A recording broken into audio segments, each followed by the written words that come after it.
Pas aku lihat di celah gorden, ternyata ini perempuan yang tadi bawa anak. Aku terheran-heran dan seketika bulu kuduku berdiri. Apa benar ini orang? Tadi waktu aku mau antar, tiba-tiba perempuan itu hilang. Dan sekarang datang lagi, sedangkan jam sudah larut malam. Sontak aku merasa kebingungan. Apa aku harus buka dan nanti aku harus ngomong apa? Seketika aku pun saat itu bingung, yang membuat pikiranku semakin kacau dan penuh dengan teka-teki yang pada akhirnya aku memberanikan diri untuk membuka. Mbak, maaf, ini udah jam berapa? Tadi Mbak, pas saya mau antar, tiba-tiba Mbak menghilang entah kemana. Ujarku kepada perempuan sekaligus yang membawa bayi kecilnya itu. Dia pun menjawab, "Iya Pak, tadi maaf, saya ke depan dulu sekalian cari-cari alamat yang saya mau tuju. Ternyata memang di sini tidak ada yang tahu. Maaf ya Pak." Aku dalam hati, apa benar ini orang atau makhluk halus yang menggangguku? Mungkin ini hanya pikiranku saja karena capek seharian dengan aktivitas kerja. Pada akhirnya aku tanya, "Ya Mbak, jadi gimana Mbak?" Kebetulan saya pun tadi nggak sempat tanya ke warga sini atau ke Pak RT. Dan sekarang udah malam Mbak. Apa Mbak pulang aja atau gimana Mbak? Saya jadi bingung juga nih, ujarku. Seketika perempuan itu menjawab, "Pak, kalau nggak keberatan bisa anterin saya ke simpang depan Pak. Kebetulan belum terlalu larut malam, biar saja saya pulang ke rumah pakai angkutan umum.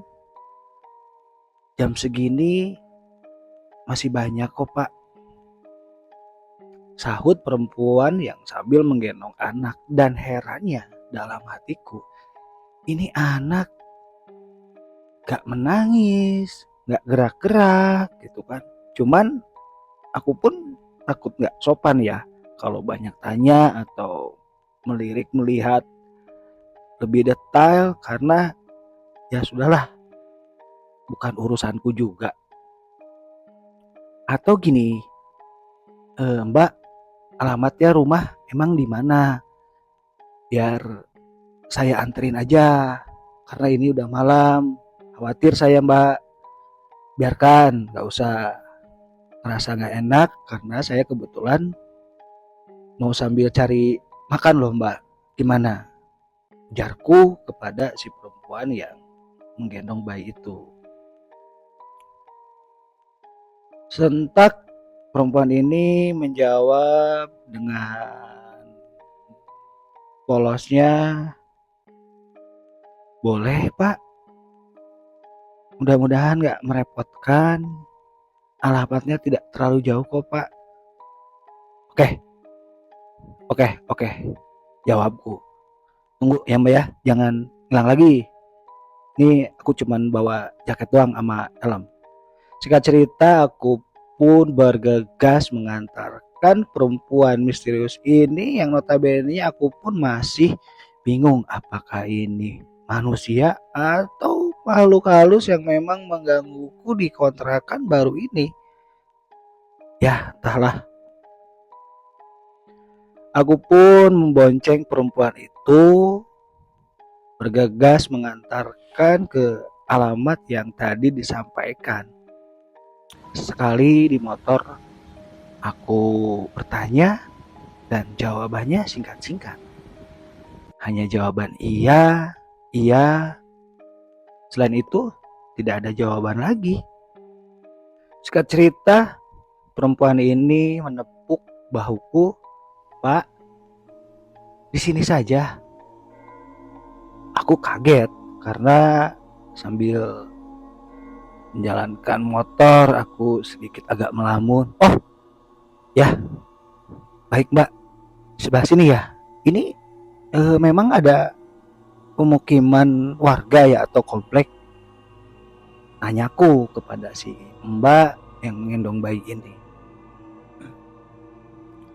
Ada kok Pak, tinggal jalan sedikit. Tapi kalau misalkan si bapaknya antar saya ke depan rumah, gak enak Pak. Nanti takutnya jadi gunjingan tetangga. Oh ya Pak, terima kasih ya Pak. Sudah merepotin, jauh-jauh anterin saya ke sini. Ujar si perempuan sekaligus yang pembawa bayi tadi. Aku pun mengiyakan dan tak lama sekaligus putar balik arah motor menuju kontrakanku. Sepanjang jalan aku lirik kanan kiri karena lumayan udah agak malam. Suasana di daerah Dago agak lumayan sepi. Pada akhirnya aku lihat ada gerobak roda nasi goreng berhenti. Singkat cerita, aku pun membayar dan nasi gorengnya aku bungkus karena rencana aku mau makan di rumah. Setelah sampai di rumah, aku melihat ada tetangga rumah yang masih belum tidur dan masih terjaga. Mungkin ronda kali ya. Pada saatnya aku sudah sampai. Oh, permisi Pak. Oh, iya Pak. Tadi saya lihat Bapak tergesa-gesa ya. Mau kemana Pak? Malam-malam pergi sendirian. Saya panggil-panggil malah urus aja. Sontak aku pun agak mengurutkan dahi. Kok si bapak bilang aku sendirian? Dalam hatiku. Pak, maksudnya saya sendirian gimana Pak? Jadi gini Pak, tadi ada perempuan sambil gendong bayi nanya alamat. Cuman karena saya warga baru di sini dan bapak pun waktu tadi saya lihat gak ada. Pada akhirnya saya anterin pulang Pak ke daerah Dago. Ujarku pada tetangga rumahku ya. Sebut saja namanya Pak Dirman ya. Sontak Pak Dirman bilang, Bapak berdua sama perempuan. Jelas kok Pak, tadi saya lihat Bapak sendirian. Oh gitu ya Pak, sautku. Sentak aku pun gak mau ambil pusing karena malam ini sudah capek banget, tambah lapar juga. Aku mengiyakan dan ya Pak, tadi memang saya sendirian Pak, sambil mau jemput gitu maksudnya. Dan pulangnya aku beli nasi goreng Pak. Lapar Pak. Oh baik kalau begitu. Silakan Pak. Aku pun langsung bergegas memasukkan motor dalam rumahku dan aku pun sentak berpikir keras, apa betul tadi aku berangkat sendirian? Semakin pusing saja dibuatnya malam ini kejadian-kejadian aneh terus menimpaku ketika aku baru tinggal di Bandung beberapa hari saja. Singkat cerita, makan malamku sudah selesai, aku pun siap-siap untuk beristirahat karena paginya aku sudah disuguhkan dengan pekerjaan-pekerjaan yang bisa dibilang lumayan padat. Pada akhirnya keesokan hari seperti biasa, karena dari kontrakanku ke kantor dekat ya nggak pernah pakai motor, ya aku jalan saja kan sambil olahraga. Setelah sampai di kantorku, pas security agak sedikit mengerutkan dahi karena sambil mengendus-endus, "Pagi Pak." Wah, Pak Jos ini wangi banget ya Pak pagi ini. Aku sontak mengerutkan dahi. "Ah, biasa saja Pak." "Iya loh Pak, wangi bener. Kayaknya ada gebetan nih Pak." Bercandaan dari Pak Security. Aku pun tak mengambil pusing ya. "Ya, mari Pak." Aku pun bergegas langsung masuk ke ruangan dan aneh ya, teman-teman kantor pun sama. Mereka bilang bahwa pagi ini aku wangi banget. Bahkan aku mengendus-endus, perasaan aku pakai parfum dari kemarin dan ini biasa saja. Bahwa parfum yang aku pakai adalah parfum ciri khas laki-laki yang notabene-nya nggak terlalu menyengat. Sontak aku semakin pusing dengan kejadian-kejadian yang dialami tadi malam.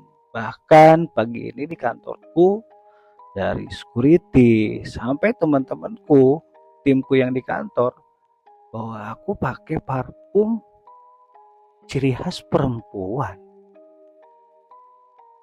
"Ya Pak, ini kok Bapak kayak pakai parfum melati ya Pak? Maaf ya Pak." Ujar anak buahku di kantor. Karena memang posisinya waktu itu kita lagi di ruangan, mereka ngerasa bahwa parfum yang bau melati ini semakin menyengat. Ya sudahlah, aku pun mulai beraktivitas seperti biasanya. Sekali pikiran bahwa kejadian tadi malam, tetanggaku bilang aku pergi sendirian. Dan sudah jelas-jelas bahwa malam tadi aku mengantar sosok perempuan ke daerah Dago. Singkat cerita, sekitaran jam 4 sore, waktu-waktunya pulang kantor, aku menyempatkan untuk menghubungi Ari di Jakarta. Sekali aku kirim pesan melalui WA dan Ari pun balas. Rencananya untuk minggu ini Ari mau liburan atau mau berkunjung ke kontrakanku yang di Bandung. Akhirnya aku akhiri dengan balasan WA ke Ari, "Oke Ri, aku tunggu ya. Soalnya ada sesuatu yang aku mau bicarain sama lu." Jelang malam, sontak aku mulai agak sedikit riskan, mulai agak sedikit was-was karena aku takut ketika malam nanti bisa saja terjadi sesuatu yang tidak memang aku inginkan. Bisa jadi perempuan itu datang atau hal-hal yang memang di luar nalar terjadi lagi padaku. Sekali aku melihat handphone, jam sudah menunjukkan sekitar jam setengah 9 malam. Dan alhamdulillahnya sampai sekarang aman-aman saja. Tidak ada Gejala-gejala yang memang menurutku agak sedikit horor ya. Entah kepikiran dari mana, aku tiba-tiba ingat secari kertas yang dikasih sewaktu kemarin malam. Aku bergegas mengambil secari kertas itu yang seingat aku simpan di meja yang ada di kamarku. Aku pun mulai membaca dan iseng-iseng mulai mengetik di Google Map. Ya, betul. Kebetulan alamatnya memang di sekitaran Dago. Tapi ini kok beda ya. Perasaanku kemarin gak terlalu jauh. Karena di Google Map yang aku ketik, yang ditujukan sama Google Map, ternyata ini lebih jauh yang dibandingkan ketika aku mengantarkan malam tadi. Aku sempat berpikir, apa besok aku cari aja ya? Sekalian besok kan gak terlalu padat. Mungkin aku bisa pulang lebih awal sorenya sambil berkendara motor, sekalian jalan-jalan aja ke daerah Dago. Pikirku malam ini. Singkat cerita, aku pun malam ini terbebas dari gangguan-gangguan kemarin malam. Akhirnya aku pun tertidur lelap. Pada pagi hari seperti biasa, aku pun lakukan aktivitas siap-siap untuk bekerja. Dikarenakan sore nanti aku mau menuju alamat yang dikasih sama perempuan kemarin, sengaja pagi ini aku bawa motor. Setelah sampainya di kantor, karena kebetulan masih pagi, sekitaran jam 6.30, bahkan kantorku tuh mulai beroperasi itu sekitar jam 8 ya, karena aku tuh tipikal orang yang benar-benar profesional ya, tidak mau yang namanya datang telat, selalu datang lebih awal dibanding yang lain. Setelah sampainya di kantorku, aku parkirkan motor, keluarkan sebatang rokok. Aku berusaha mencari kopi pagi itu karena memang kantorku belum buka. Adapun OB baru bersih-bersih, baru pel-pel di lantai bawah. Aku pun segera mencari kios yang ada di sekitaran kantor, memesan kopi hitam, dan aku sengaja bawa ke pelataran lobi kantor. Ya, di sana ada Pak Security. Pagi Pak. Oh, pagi Pak Anton. Pak, ini maaf ya Pak. Aku mau tanya dong, kalau Bapak barangkali tahu alamat ini nggak? Sambil aku berikan secari kertas ke Pak Security. Security pun langsung mengambil dan dia membaca secara teliti. Oh iya Pak, ini sekitaran daerah Dago ya Pak, Dago atas. Tapi ini Bapak dapat dari mana ya Pak? Adalah Pak. Emang kenapa Pak? Oh, setahuku ini masih area pemakaman. Sontak aku pun terkaget pagi itu karena penjelasan Pak Security, alamat yang diberikan perempuan malam kemarin adalah alamat pemakaman. Wah, yang benar saja Pak. Ini alamat temanku loh Pak. Dalam hati sebetulnya aku tidak kenal. Tapi ya masa iya aku bilang bahwa ini alamat perempuan yang tiba-tiba malam tadi datang ke kontrakanku.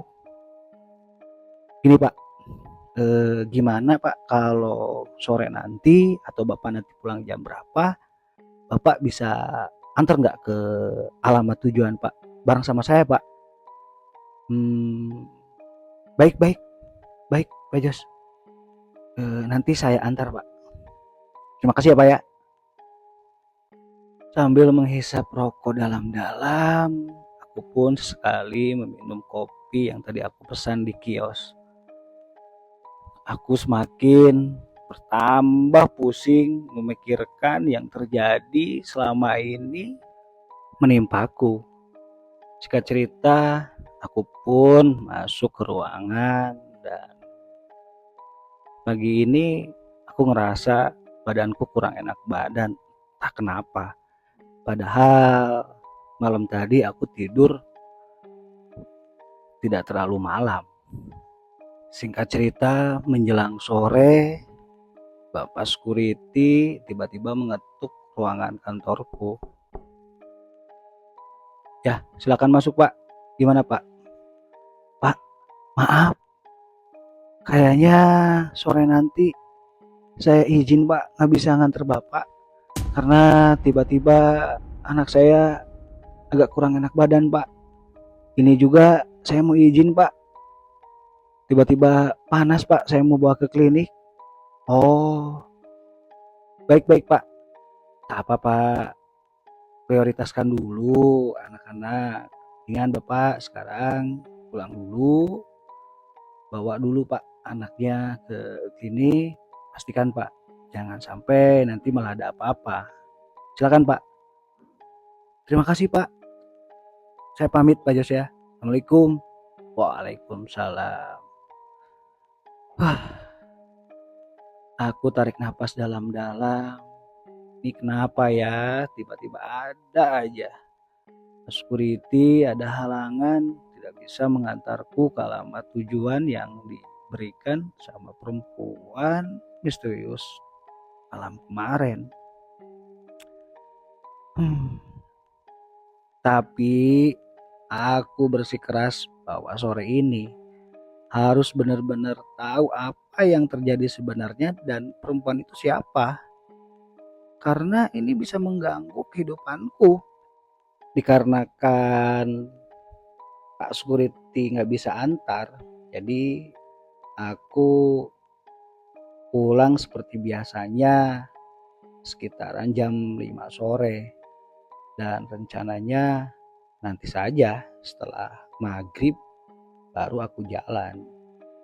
Singkat cerita aku pun pulang dari kantor sampai kontrakan.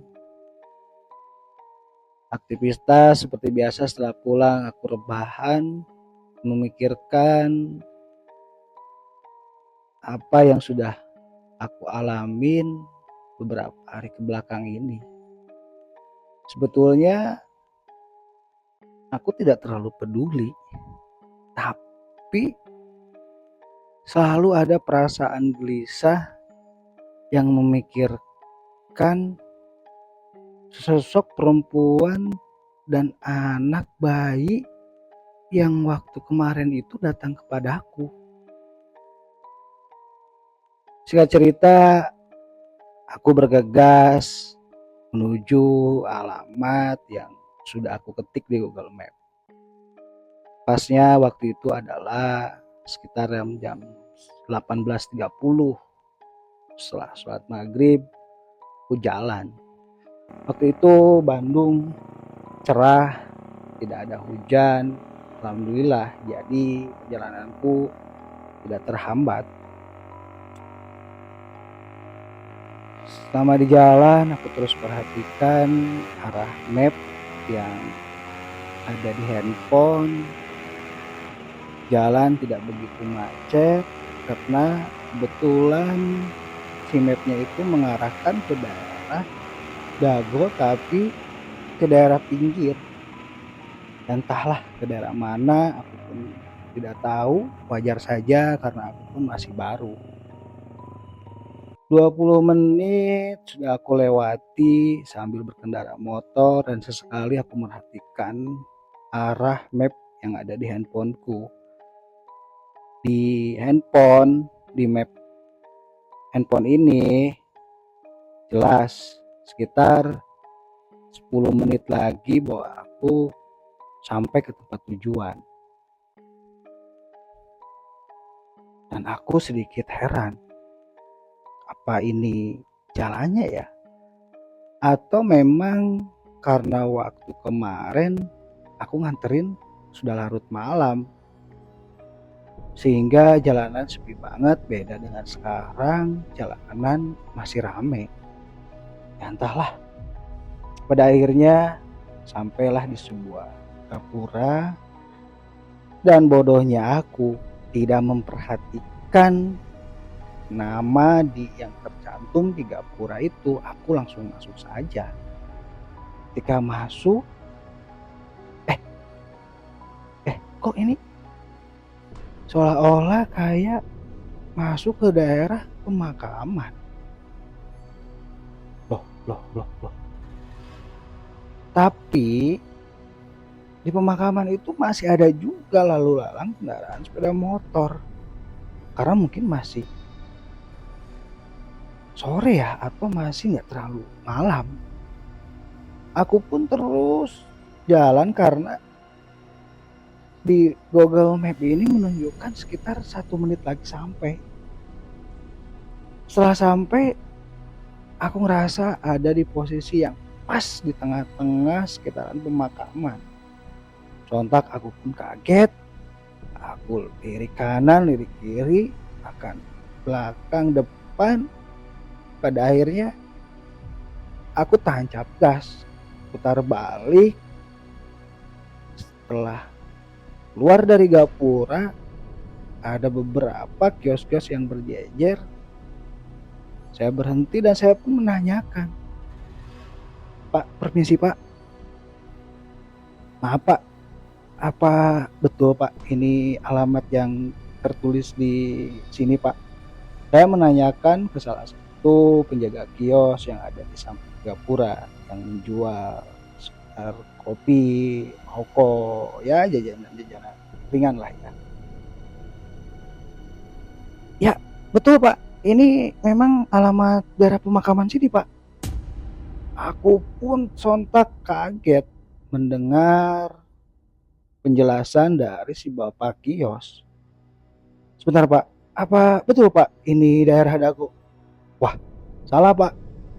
Ini bukan daerah Dago Pak." Di situ aku mengurutkan dahi dan kaget. Loh, berarti tadi aku kemana? Dalam hati, oh berarti ini bukan Dago ya Pak ya? "Bukan Pak, ini masih daerah sensor ya teman-teman." "Oh gitu ya Pak. Emang kenapa Pak?" tanya si bapak kios. Aku pun langsung bergetar dan tiba-tiba semua kakiku lemas. Sontak si bapak itu menyuruhku duduk. "Pak, tenangkan dulu Pak, duduk dulu Pak. Bapak boleh cerita awalnya gimana Pak bisa Bapak mendapatkan alamat ini? Siapa tahu saya bisa bantu," ujar si bapak kios. "Jadi begini Pak, saya di sini baru Pak. Nah, di hari pertama saya tinggal di Bandung. Malam-malam itu ada yang mengetuk Pak ke rumah kontrakan saya Pak. Nah, kebetulan sosoknya adalah sosok perempuan dan sosok seorang anak kecil Pak, bisa dibilang bayi. Daham si bapak pemilik kios. Nah Pak, waktu itu saya tanya, dia bilang mau cari alamat Pak dan memberikan alamat ini. Nah, karena waktu itu sudah malam, saya merasa iba dong Pak. Saya rencana mau tanya ke tetangga sekitaran kontrakan atau ke Pak RT, siapa tahu mereka tahu dan aku berniat untuk mengantarkan si perempuan itu. Tapi ketika saya bawa jaket Pak, dengan hitungan detik perempuan ini hilang Pak. Nah, singkat cerita Pak, saya pun tidak terlalu ambil pusing ya, karena mungkin ini ada orang iseng gitu kan. Ketika malam hari Pak, sekitar jam 11, sosok perempuan itu datang lagi Pak. Ya, menanyakan, katanya dia pergi menanyakan ke depan untuk menanyakan alamat yang memang tertera di kertas ini, Pak.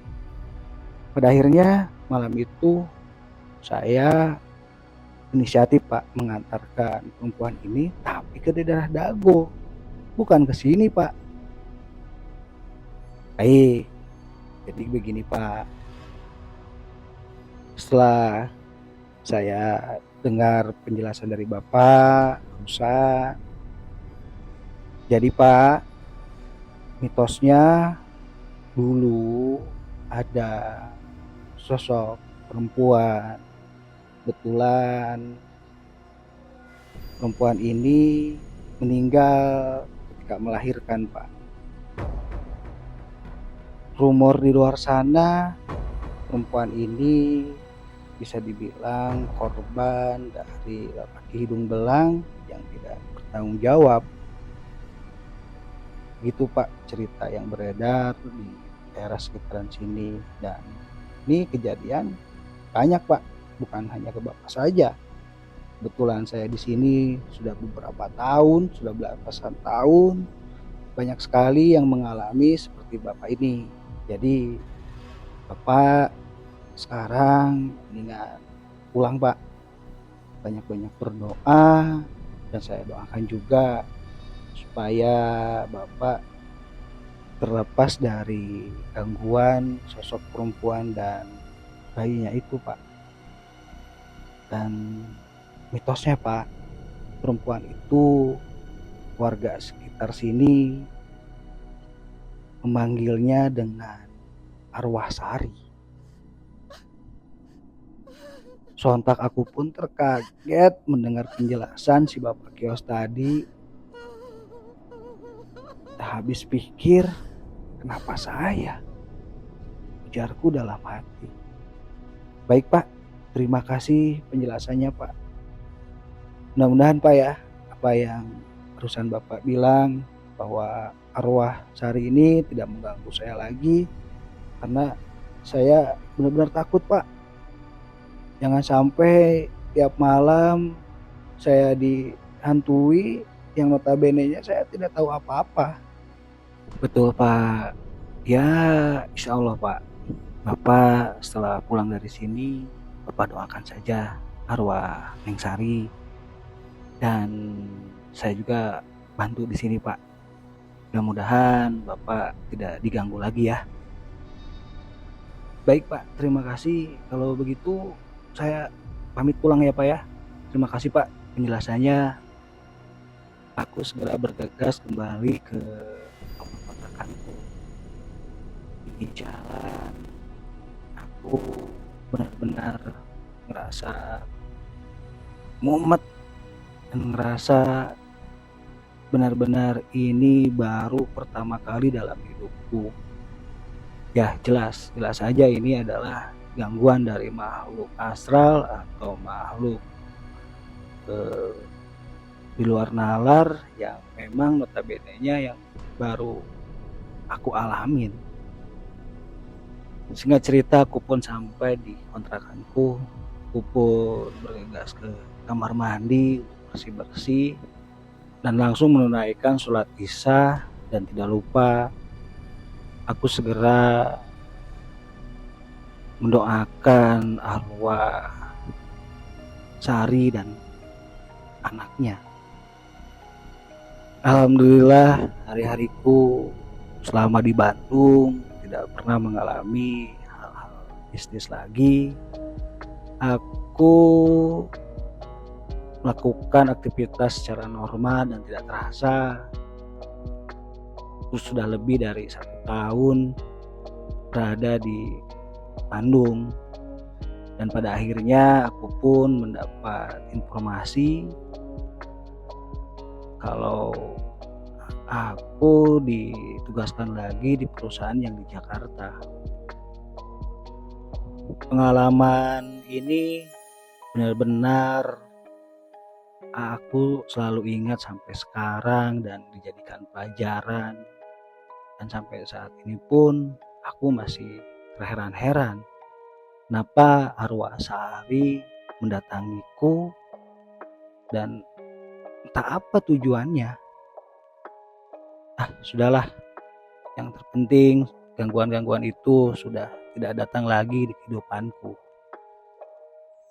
Wow, luar biasa sekali cerita dari Bang Jos ketika dia dipindahkan pekerjaan di Bandung ya teman-teman. Nah ini kalau menurutku ini luar biasa ya, ini menyeramkan sebetulnya ya. Ya maaf apabila penyampaiannya agak sedikit kurang bagus, kurang baik. Boleh teman-teman subscriber atau teman-teman yang belum subscribe boleh subscribe dan jangan lupa tombol loncengnya supaya channel Jelang Malam ini terus berkembang dan terus berinovasi.